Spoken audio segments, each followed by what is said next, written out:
hardest part about hunting ptarmigan is finding them. I'm looking for an all-white bird in the middle of all this snow. That's why it's so important to go on these sunny days.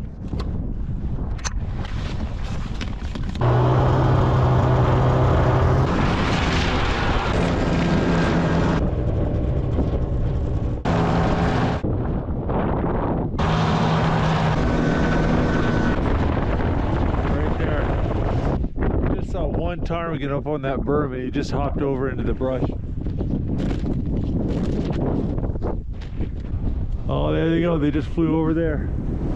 These are all ptarmigan footprints right here. All right, let's go find their buddies. You